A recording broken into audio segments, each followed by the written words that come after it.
of Revival Today Church. We know some of you are moving, we know some of you are interested in moving, and we want you to know we put a special package together just for you. What I want you to do is go to revivaltoday.com/moving. Fill out that form, and then once we get that form, we'll send you a special package that's full of resources to help you get to know Pittsburgh. We're so excited. We know you are so excited, and we can't wait to see you at Revival Today Church. Welcome to Pittsburgh, Pennsylvania, as Dalio and I are here to announce our next big move, biggest move we've ever made for Revival Today. Behind me is a building that will look nothing like it looks right now when we finish. We're on just under 5 acres of property that we've just finished purchasing, which is going to give us the ability to have a state-of-the-art studio.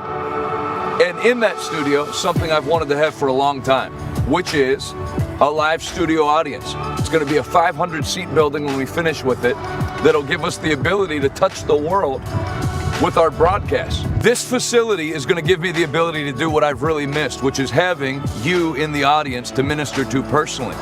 Obviously, you can't beat the reach of digital media. We touch the whole world every day, but we have the ability now with this to lay hands on people, pray for people that are sick, a place where you can bring people that are drug addicted, demonized, and really give them the ministry that you can't get on YouTube and Facebook. I can't wait. And then beyond that, we're going to announce the launch of Revival Today Church. We're going to hold Holy Ghost church services every Sunday morning. I'll be there most Sunday mornings. This isn't going to be like some little side project. We're going to give you and your family a place you can go that's a soul-winning church that values the presence of God, where you can get prayed for and ministered to, where there's not a critical race theory lecture or a mask and social distancing 10 minutes of no talking to anybody in the lobby. None of that. We're going to have a place where you're free and where you're free to experience the presence of God. I'm incredibly excited because I know a lot of you have been asking about different meetings and events that we couldn't have during COVID, and trust me, we tried so hard. So this really frees us up to do everything that we want to do with healing meetings and women's conferences. So I am so looking forward to seeing you and having you be a part of this. So I want to give you a twofold call to action. Number one, if your church turned in to a liberal nightmare in 2020 and you need a place to go, I would be happy to have you at our church. Number two, if you are a partner or a friend of our ministry, Revival Today, this is the biggest move by far we've ever made. By the time we finish remodeling that building, the acquiring of the property, you're looking at a couple of M's.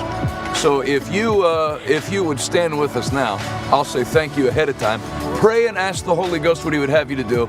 You've been so generous, and I thank you ahead of time for your extreme generosity. I know I speak on behalf of my wife, everybody here at Revival Today, when I say we love you very much. And now I can say I look forward to seeing you face to face here at the new home of Revival Today. Hey.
Good morning, everybody. Welcome to Check the Market. This morning, let's see where the futures are at. It was all over the place. This morning when I woke up, everything was up, and then everything went back down, and now where are we at? Slightly positive again. Good morning, Melissa, Joshua, Christophorus. Doesn't have any coffee. Man, need to go shopping. 16-ounce Red Bull. What kind of Red Bull? Bobby, good morning. Brandy, Latin Rose from California. Welcome. Doug, welcome. Thanks everybody for tuning in. Deborah DeBurr, good morning. Good morning. Gita. Make sure you share the original. The original's pretty good. I like the white one, the coconut. Yeah, that one's the best one. I really like that one. Good morning, Daniel. Welcome to Check the Market. Make sure you share the broadcast. Walmart might be getting into cars. From Plant City, Florida. I know where that's at. I used to go to college close to there at Southeastern University. Betty, good morning. And Julia, and the markets are open.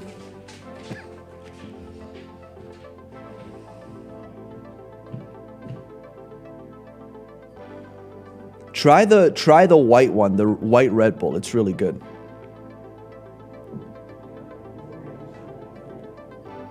Check the market mug. If you haven't got yours, make sure you get it. Let's take a look at crypto. Let's see where that's at. Bitcoin is up. Ethereum is up. Oh, nice. Everything's up. Stellar Lumen, XRP, 108, almost 109. Perfect. Look at that. Cardano's up.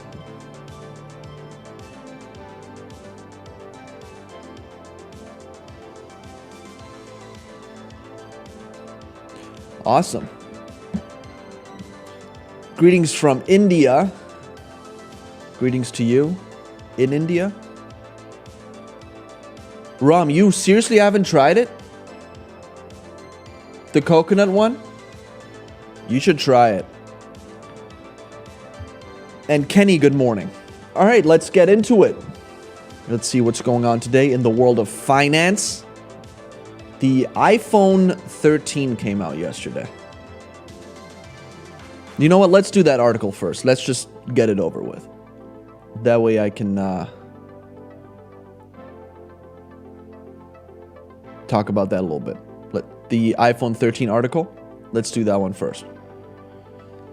Apple unveils the iPhone 13 and the iPhone 13 Pro. And looks like my wife pre-ordered hers. I don't know why anybody would get it, but I mean, serious innovation there from Apple. It was incredible.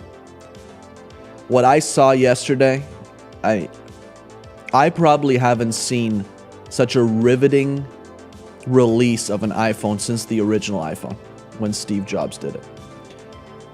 What they did was they took the cameras on the back of the phone like this, there we go, like this, right? And they switched it to diagonal. Can you believe it? Incredible. The innovation that Apple is coming out with is incredible. It makes me almost want to invest. All right, let's see it.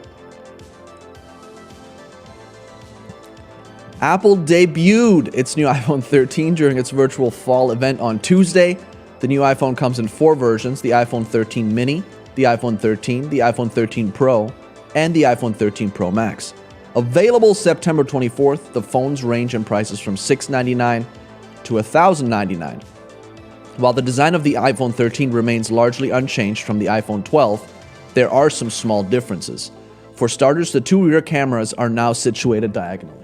Are you kidding me? Diagonally. The notch at the top of the new phone's displays has also been shrunk by 20%, allowing for more screen real estate. Incredible. Yeah! Good morning, D&D Investments. And Vicky Tolliver from Canton, Texas. Welcome.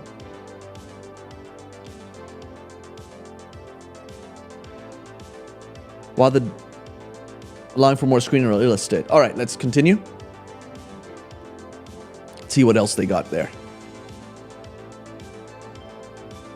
The Super Retina XDR displays are 28% brighter than the prior generation iPhone, which I don't know why you would want it to be brighter, because it literally almost hurts your eyes at this point.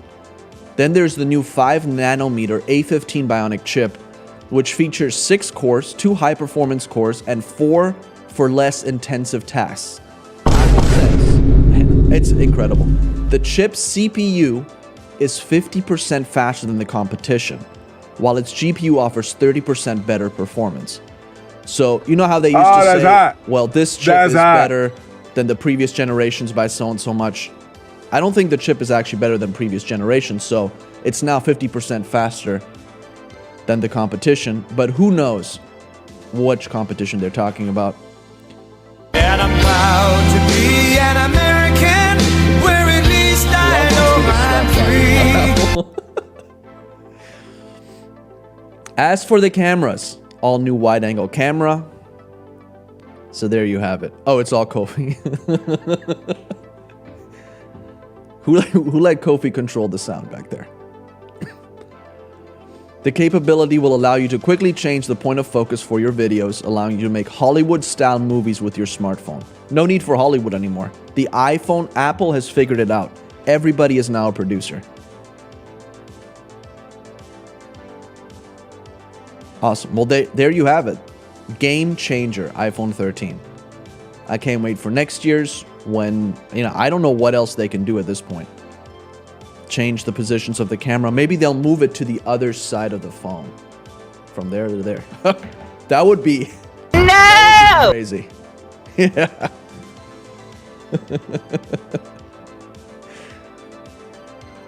All right, enough bashing of Apple. They're doing a great job. Maybe come out with a new phone every 2 years. All right, next.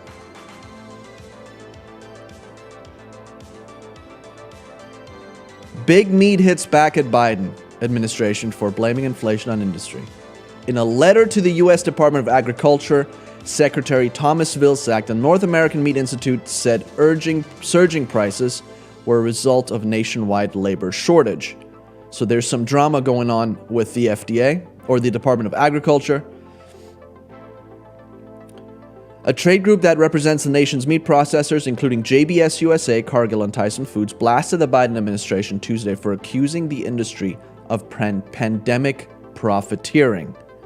So they're saying that the meat industry is actually using the pandemic and creating a shortage, saying the government refuses to acknowledge the real problem. In a letter to the U.S. Department of Agriculture Secretary Thomas Vilsack, the North American Meat Institute said surging prices were a result of nationwide labor shortage, not consolidation of the meat industry. Continue. The administration cannot ignore the fundamental principles of supply and demand. Americans are experiencing firsthand what the Secretary refuses to acknowledge, that the effects of COVID and lack of labor are hurting consumers, and nothing proposed by the Secretary of Agriculture on the structure of the meat and poultry industry will help families struggling to pay for groceries. At a press conference last week, Vilsack, alongside White House National Economic Council Director Brian Deese, painted the country's 4 largest meat firms as greedy middlemen. Farmers are losing money on cattle, hogs, and poultry that they're selling at a time when consumers are seeing higher prices at grocery store, Vilsack said, and now record profits or near record profits for those in the middle. Continue.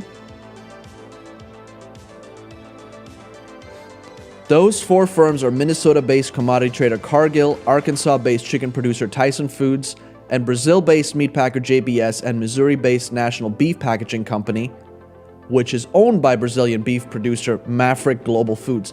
So it looks like Brazil owns the majority of U.S. meat packing and manufacturing, which that was pretty interesting. I did not know that. Together, yep. You do wrong. Good morning, Naveed and Ricky from Spring, Texas. Welcome to Check the Market, where we check the market. And if you missed the Apple bashing, you can check out the broadcast afterwards again. Together, those companies slaughtered about 85% of U.S. grain-fattened cattle that are made into steaks, beef roasts, and other cuts of meat in 2018, according to the most recent data available from the U.S. Department of Agriculture. The industry was totally caught off guard by last week's allegations, Potts said. Continue. Over the past 3 months, NEMA's staff has met with officials from the White House Supply Chain Task Force and the USDA.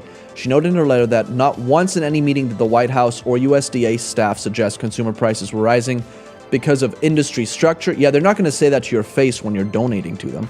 Similarly, prior to the press briefing, no White House or USDA staff contacted the regulated industry to raise concerns or discuss the issue. The main issue is the meat industry. Man, they're getting called out. She insisted that is the same problem roiling other industries like restaurants and hotels, a labor shortage. The pandemic seems to be the vehicle spawning new bad ideas and resurrecting bad ideas seemingly without recognizing economic realities and unintended consequences. So I don't know what the White House's solution to this is. Maybe just nationalize the meat industry and see what happens. Indeed, none of the proposals advanced at the press briefing will alleviate the consumer price increases the administration seeks to address. Continue.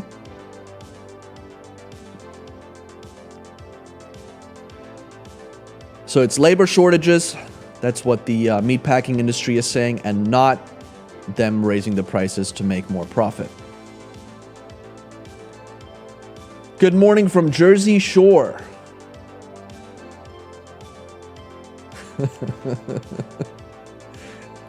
Microsoft announces share buyback of up to $60 billion. So Microsoft is one of the stocks that we had on our list research a while back. I want to say it was either July or June. And Microsoft is doing pretty well. Up 16% over the last 3 months. And now they're announcing a share buyback of up to $60 billion. And they upped their dividend. The new dividend, 62 cents per share, is an increase of 6 cents over the previous quarter's dividend. Continue.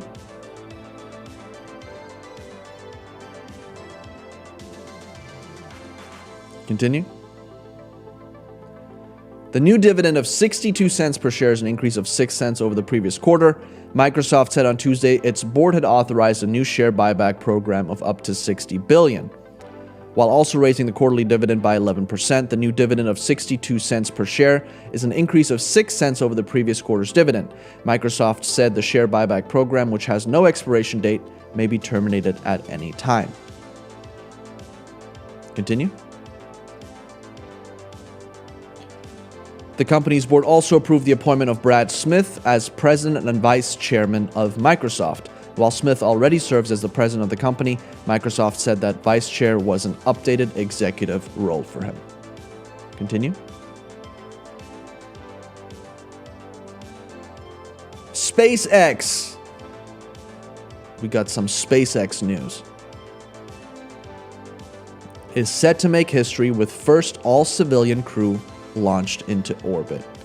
So an all-civilian crew is going to orbit with SpaceX. Let's see the article.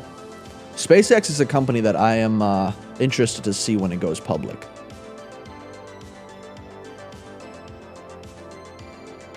See the article?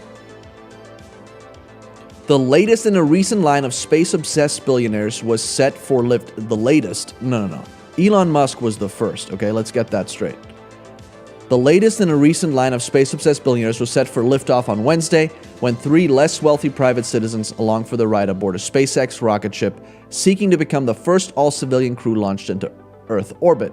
The quartet of amateur space travelers, led by the American founder and chief executive of e-commerce firm Shift4 Payments, Jared Isaacman, were due to blast off as early as 8 p.m. Eastern Daylight Time from the Kennedy Space Center in Cape Canaveral. SpaceX Senior Director of Human Spaceflight Benji Reed told reporters at the Cape on Tuesday that everything looked great following a final static test. Right now, the weather is trending well. Continue. The flight with no professional astronauts accompanying SpaceX's paying customers is expected to last about 3 days from liftoff to splashdown in the Atlantic. So SpaceX, number one, is doing better than Blue Origin because they only, what were they up there for? 2 minutes? And then Richard Branson was up there for a couple of minutes as well. But this is a 3-day mission. That's pretty cool. They'll fly aboard a gleaming white SpaceX Crew Dragon capsule dubbed Resilience, perched atop one of the company's reusable Falcon 9 rockets, and fitted with a special observation dome in place of the usual docking hatch. Isaacman, the trip's benefactor, has forked over an undisclosed but presumably hefty sum to fellow billionaire and SpaceX owner Elon Musk to send himself and his 3 crewmates aloft. Time magazine has put the ticket price for all 4 seats at $200 million. The so-called Inspiration 4 mission was conceived by Isaacman mainly to raise awareness and support for one of his favorite causes, the St. Jude's Children's Research Hospital, a leading pediatric cancer center in Memphis, Tennessee. Continue. It marks a debut flight of Musk's new orbital tourism business and a leap ahead of competitors likewise offering rides on rocket ships to well-heeled customers willing to pay a small fortune for the exhilaration and bragging rights of spaceflight. So Inspiration 4 is aiming for an orbital altitude of 365 miles above Earth, higher than the International Space Station or Hubble Space Telescope. At that height, the Crew Dragon will circle the globe once every 90 minutes at a speed of some 17,000 miles per hour. Man, that's pretty cool. Rival companies Virgin Galactic and Blue Origin inaugurated their own private astronaut services this summer with their respective founding executives, billionaires Richard Branson. So Elon Musk doesn't even have to go into space.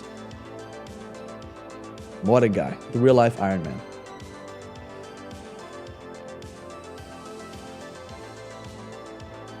All right, next. Dutch Bros to go public as IPO priced well above expectations. Let's see if they're already trading.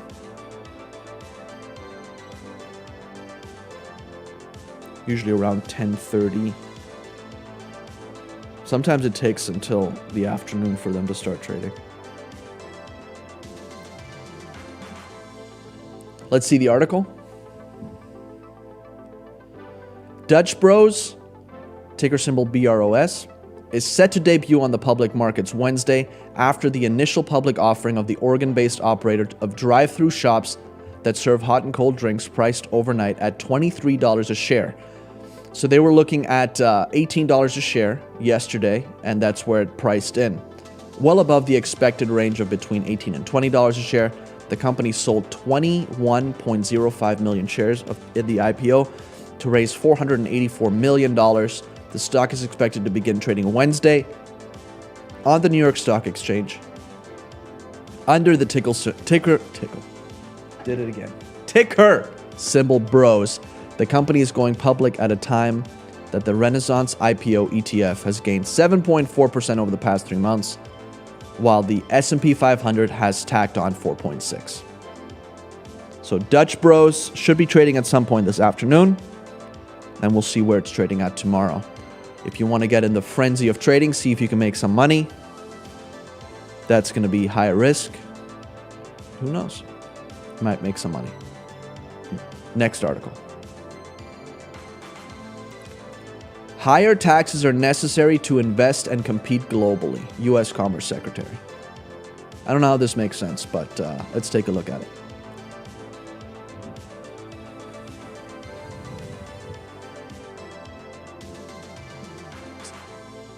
Corporate tax increases are necessary for the U.S. to better compete globally. Yes, absolutely.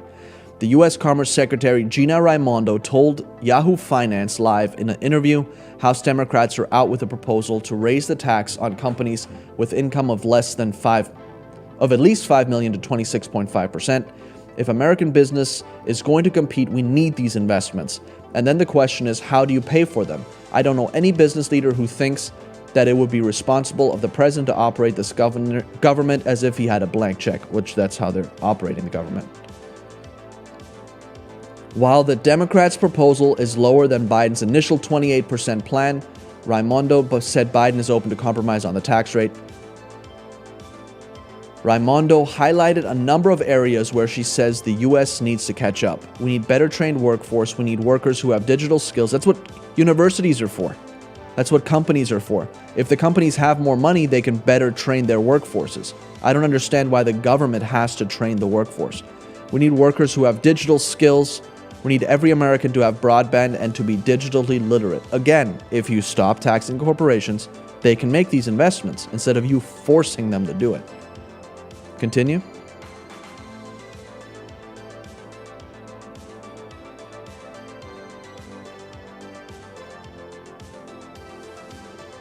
The United States does not rank highly compared with global peers in many of these areas. For example, U.S. childcare and parental leave policies come in 40th place in a list of 41 developed nations ranked under UNICEF earlier this year, beating out Slovakia. Biden's plan targets a cap on childcare costs and universal pre-K. Some representative of corporate America say it's not worth the tax hit to companies. The tax hikes Congress is now considering are large and target directed investment that result in a big economic hit when it comes to the size of the economy, jobs, and wages. Recently wrote Curtis Dubé, senior economist at the U.S. Chamber of Commerce. Raimondo acknowledges that tax increases aren't popular. People don't love higher taxes, and we don't expect that businesses would love higher taxes. However, when I talk to business leaders, they are very focused on competing on the global stage. In order to do that, they say, and I agree, the president agrees, we need investments. So invest. Instead of spending money, wasting money on all this research and all these grants that you're handing out, use the money to invest. Next.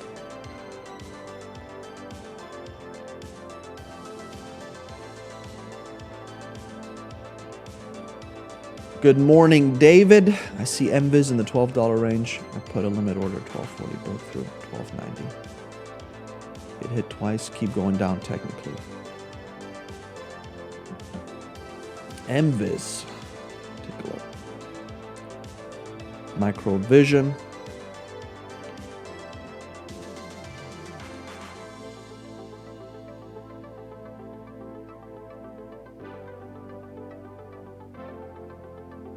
I might get an option on that one then. Good stock to buy on Robinhood. Suggestions. I'm going to give you some suggestions here in a little bit with our stocks to research.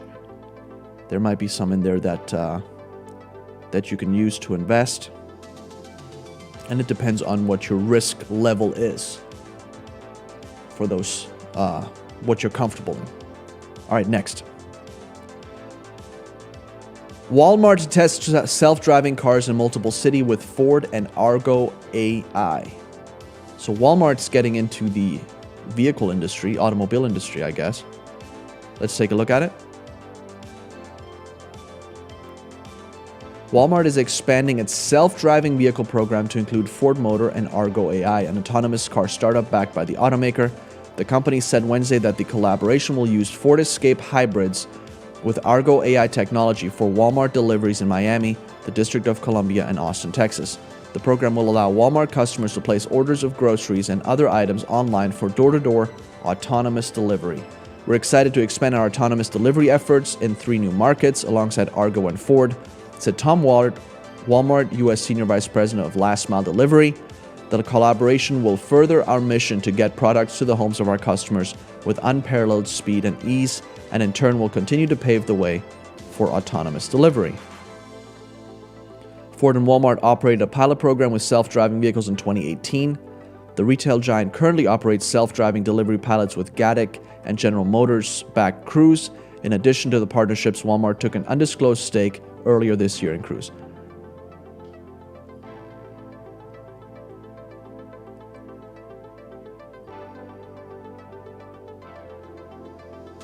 Thanks, David. I appreciate it.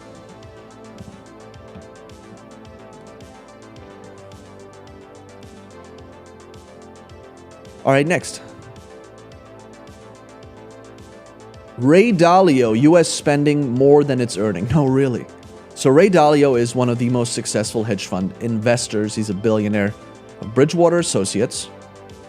And he gave his take yesterday to Squawk Box here on CNBC. Not here, but on CNBC. Let's see it. We've all been trying to make sense this morning, as we do every morning, of where we are in this economy and where we are in the markets. And I haven't had an opportunity to hear from you and ask you where you think things stand right about now. I know you always think about things sort of in the machine, the economic machine. So help us understand what's going on inside Ray Dalio's mind right now. Well, I think it depends on the time frame, and I think the relevant time frame is the next few years. And I think you have to put things in the context. So there are three big forces that have been at work, and I think you have to understand those. First is the debt money thing. How much debt and money, and what are the repercussions? How does that pass through the economy? What does that mean for markets, inflation, and so on? We're in a different era now. Zero interest rates, produce a lot of debt, and monetize it. Second influence, the conflict, internal conflict over wealth, left-right conflict. That conflict. And then the third is the rising of a great power in the form of China, challenging an existing great power and challenging the existing world order. Those three things are coming together at the same time as then we have a pandemic. So I think each one of those is a cycle. What's happening now has not happened before in our lifetimes, but has happened in the 1930 to 45 period. I went back and studied it over 500 years, and so it's that context. So I think if we're talking about anything, we should look at that within that context. Okay, let's break it down then, and let's start with the debt situation that we have in this country, and the zero interest rates. Given you're a student of history, what happens next? There's not enough money to go around, right? We're spending a lot more than we're earning, and we have to do that partially because of this social redistribution, that necessity, and they can't take it all from taxes. And what that means is the printing of money. So it's the mechanics of that. So what you do is you get more money, and so that devalues the value of money. In other words, cash is trash. You came on our air, I think, in Davos and said cash is trash, and you still believe it. Of course you don't. Look, this is guaranteed. You are not going to have an interest rate that's going to compensate you anywhere for inflation. So you have to look at the cost of the money, right? And so that interest rate, whether it's the bond rate or whether it's the cash rate, certainly, you're not going to get that. And so we have this wonderful sugar high, which is to distribute the checks and so on. But that means everything else goes up in relationship to cash because it's better to borrow cash. That's just mechanics. So we have that dynamic underway. So we produce inflation. But what you do know is that interest rates must be below inflation rates and must be below the nominal growth rate in order to deal with all of that debt in order to finance it. And that depreciates the value of cash and money. So you have to invest it elsewhere. That's the dynamic, right? So they really got us into a little bit of a conundrum here in the United States. Because they have to, what he's saying is they have to keep interest rates below inflation. They have to keep interest rates below growth rates so that the government is able to afford the amount of debt that it's taking on, which is crazy. I don't understand, I just don't understand what they're thinking. And now they want to take out even more debt. Here's my solution. Instead of just, bringing up these things, what the government needs to do is they need to contact Dave Ramsey and they need to get on an envelope system. The government needs to get on an envelope system. Here's how much cash you have to spend every single year and not a penny more. And we can get this under control. So that's my solution for the issue there. But Ray Dalio talking about inflation and cash and they can't afford the debt. If interest rates go up to a certain level, it's going to be hard for the U.S. to make its debt payments. Continue. ARK Invest's Cathie Wood doubles down on 500,000 Bitcoin prediction, discusses crypto regulation. So Cathie Wood thinks Bitcoin's going to 500,000 and Tesla's going to 3,000. Let's see see what she has to say there. ARK Investment Management CEO Cathie Wood expects the price of Bitcoin to be more than 500,000 in 5 years' time, which is over 10 times what it is today. She also shared her view on cryptocurrency regulation and Coinbase's trouble with the U.S. Securities and Exchange Commission. Cathie Wood, the CEO of ARK Invest Management, discussed Bitcoin and crypto regulation in an interview with SALT Conference Monday. Wood is also the firm's founder and CIO. She was asked what Bitcoin will be worth in 5 years from now, and Wood replied, "If we are right and companies continue to diversify their cash into something like Bitcoin, institutional investors start allocating 5% of their funds into Bitcoin or other crypto, then we believe the price will be tenfold of where it is today. So instead of 45,000, it would be over 500,000. Continue. Wood also commented on cryptocurrency regulation. Based on her meeting with state, local, and federal regulators, she described, "Our working assumption from the beginning was that no regulator wanted to be blamed for preventing the next big technology breakthrough that happened in the US. She proceeded to say that she is really happy that the chairman of the SEC, Gary Gensler, understands crypto and understands the merits of Bitcoin in particular. Nonetheless, she noted he's a regulator though, and he's a hardcore regulator."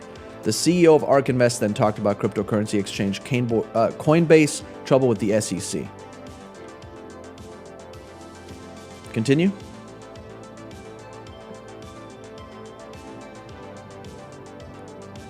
I think that the Wells notice is doing... This happened in Canada. A company called 3iQ sued the regulator there and won in courts. They're able to issue Bitcoin ETFs and closed-end funds and Ether as well. She concluded, "So I'm beginning to think that Coinbase doesn't mind at all, and if you saw the stock reaction, it hardly budged." When asked which cryptocurrency she would invest in, if she could pick just one, Wood said she would default to Bitcoin because countries are now deeming it legal tender, like El Salvador did. So we might see some lawsuits against the SEC there to see if they can get some more regulations or guidance on cryptocurrency, which I think would be good. Continue.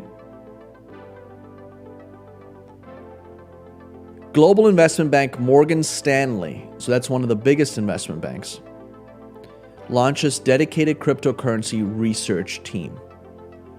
So they're the latest in a slew of different investment banks that now have cryptocurrency research teams, which means that their clients are interested in cryptocurrencies. Let's see it.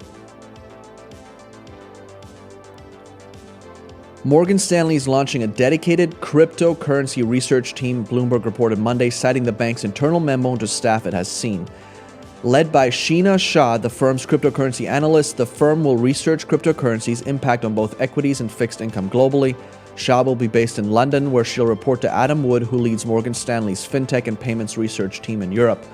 She will also report to James Fawcett, who leads the firm's fintech and payments research team in the US. The memo states, "The launch of a dedicated crypto research is in recognition of the growing significance of cryptocurrencies and other digital assets in global markets." Continue. Morgan Stanley was among the first major investment banks to embrace cryptocurrency. In March, the firm made 3 Bitcoin funds available to its clients. In April, the firm added Bitcoin to 12 mutual fund investment strategies. Several other major financial institutions have also established dedicated cryptocurrency teams, including Bank of America. A growing number of investment banks have begun offering or in the process of offering cryptocurrency services to their clients. They include Goldman Sachs, Citigroup, Standard Chartered, Wells Fargo, and DBS. So there's a lot of banks that are now offering cryptocurrencies to their clients, which is just another argument for why cryptocurrencies are here to stay. I buy XRP on Uphold. It's Justin just said that there. Uphold is a good one to buy XRP on in the US. Next. Gary Gensler focuses on crypto trading platforms and payment for order flow in Senate hearing. So Gary Gensler was in front of the Senate Banking Committee yesterday, talking about cryptocurrencies, and this was what he had to say. Let's see the article.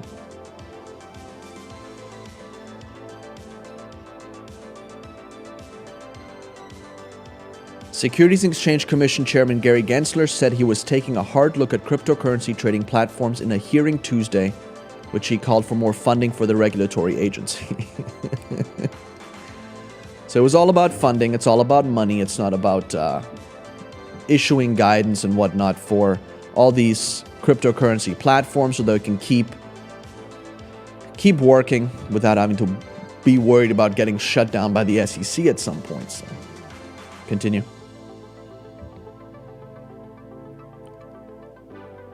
Among the major fights looming, since being confirmed by the Senate in April, Mr. Gensler has laid out a regulatory agenda that some experts say would amount to the most significant revamp of U.S. securities law in decades. Among the major fights looming with the industry groups are potential rule changes for brokers that sell customers' orders to high-speed trading firms, the SEC's plans to increase public companies' disclosure requirements about their workforces, and risks stemming from climate change, and efforts to police the fast-growing cryptocurrency market. Republicans have argued that the SEC's agenda under Mr. Gensler is partisan and risks limiting investors' opportunities in the effort to protect them. Absolutely. Less is better, because people just need to understand that the stock market is risky, and if you make a bad investment, you make a bad investment. I don't understand why there needs to be so much policing of, it's my money. If I want to invest it, then I'll invest it in whatever I want to invest it in.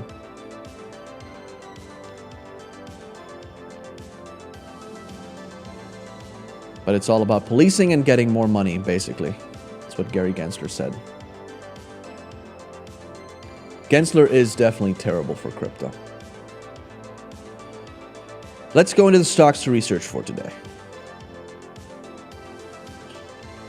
I've been looking at some more European stocks since I think there is a little bit of room for growth there, especially since they have been slow in opening up their economies, slower than most nations. But for low risk, we have EUDG, Wisdom Tree Europe Quality Dividend Growth Fund. So if you're looking for something low risk, this is a dividend yield performance-based ETF that focuses on European companies. The current yield is around 2.43%. It has a 5-star Morningstar rating. This could be a good way for someone diversifying into some European stocks without having to choose just one. It has had around a 6.9% return since its inception in 2014. Medium risk, so that was low risk, EUDG, and dividend growth ETF for European stocks. Medium risk, ING. ING Group NV. It's a European financial institution based in the Netherlands. The company offers retail, wholesale, and business banking services. Due to the EU's slow reopening plans, I think there's some room in European stock markets for growth if they don't mess it up with some more stupid regulation. Medium risk is ING. Fairly strong European bank, currently trading below book value. This could be a good play, a good value play since the bank's been around for a long time, has a proven track record, has seen an increase in earnings lately. So take a look at it, see if that's something you're interested in to add to your portfolio, ING. There's also another bank you can take a look at, so this is a bonus one for today. It's SAN, Santander Bank. They have them here in the US as well, but it's a bank that's based out of Spain. It's also trading below book value. It's looking like it has some room for growth. So those are two that I just added to my watch list. I didn't buy into any of these yet, but I added them to my watch list to take a look at for further research. Then we have high risk GSL, Global Ship Lease. It's a holding company and container ship charter owner.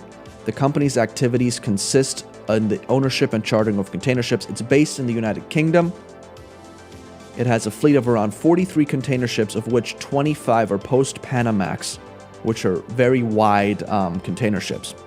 The company is looking fairly good with price to book value only 1.47x. PE ratio is right over 10. It has had revenue growth over the last 3 years, and it has had pretty good growth in its stock over the past couple of months. But it's continuing to beat analysts' estimates when it comes to earnings. The company has a dividend of 4.16%, so that's a pretty good dividend.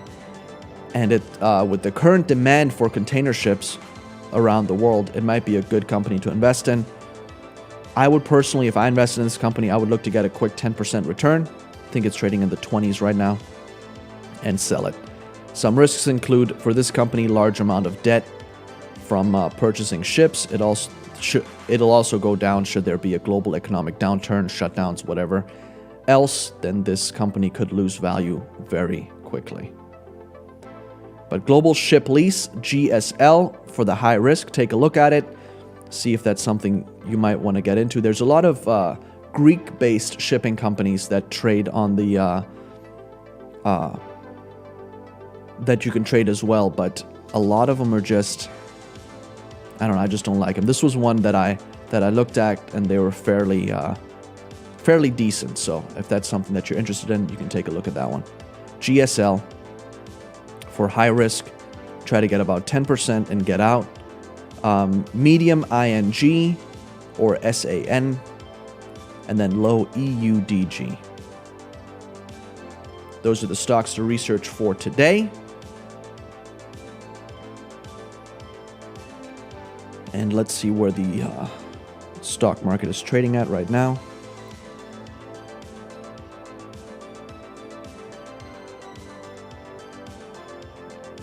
Oh, it looks like the Dow is back up.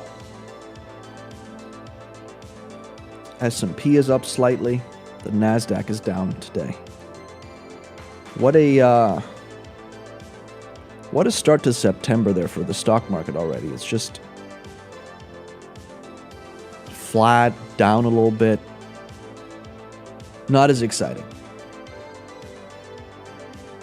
If you would like to make an investment in Revival today, then you can do that. And we are going to send you this beautiful mug. Check the market mug. Yeah! Which your whole hand can fit in. And it's actually quite large. It can hold a lot of liquid, so that's good. So that'll be yours. If you haven't gotten one yet, get it. Or you can get one for a friend. Get one for a coworker. They also need to check the market. They need to know what's going on in the markets. And this is definitely the best source out there. I would rate the business shows like this. Stuart Varney with Fox Business is definitely, he's number one. And then Check the Market is right there. But we're trying to get, where Stuart Varney is. So once Stuart Varney retires, I'm pretty sure that this will be the next best business marketing, business, finance, economic show out there. That's for sure. Oh, yeah. But if you'd like to donate today, you can do so by hashtag donate on Facebook, revivaltoday.com, and you can hit give now. You can text RT to 50155. Cash App, $RT give, Venmo at RT give, revivaltoday.com/PayPal. Thank you so much, Kofi. Appreciate it. We'll make sure that we get a mug to you. We owe you like 40 mugs at this point. And you can also give by cryptocurrencies if you scan the QR code right there. And if there's a cryptocurrency you'd like to give that's not available, you can call our office 412-446-2332. Or you can send us a check to Revival Today, P.O. Box 7, Prosperity, Pennsylvania, 15329. And then don't forget to claim your offer, which is that beautiful Check the Market mug at revivaltoday.com/offer. If you have any other questions, you can call us at 412-446-2332. Make sure you follow us on Instagram. Let's check the new market. Oh, yeah. Let's check, getting confused. Did you not get your mug yet, Kofi? Doug? I'm gonna make sure that gets to you. But yeah, make sure let's check the market on Instagram. Stop it. Us. Get some help. And make sure you tune in at 11 a.m. for Revival Today Live with Evangelist Jonathan Oradalis. And then again at 4 p.m., Kofi is back. Oh, okay. At 4 p.m., live with Maddie Ortiz. And then tonight at 10 p.m., check the news. And tomorrow morning, 7:30 a.m., morning prayer with Evangelist Kofi. And then again at 9:20 a.m., check the market with yours truly. Make sure you tune in for all of that. I've had fun checking the market with you today. Thanks for hanging out. Go out there, make some money today. And the Dow is back down to 25 points. So it's all over the place today. We'll see where it ends up. It's always a surprise at the end of the day. But yeah, go out there, make some money, and I will see you all tomorrow. It's that simple.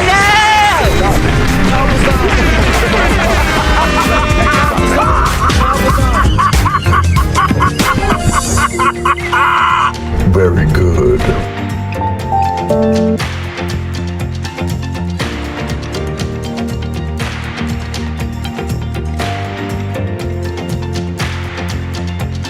Ha ha ha ha ha!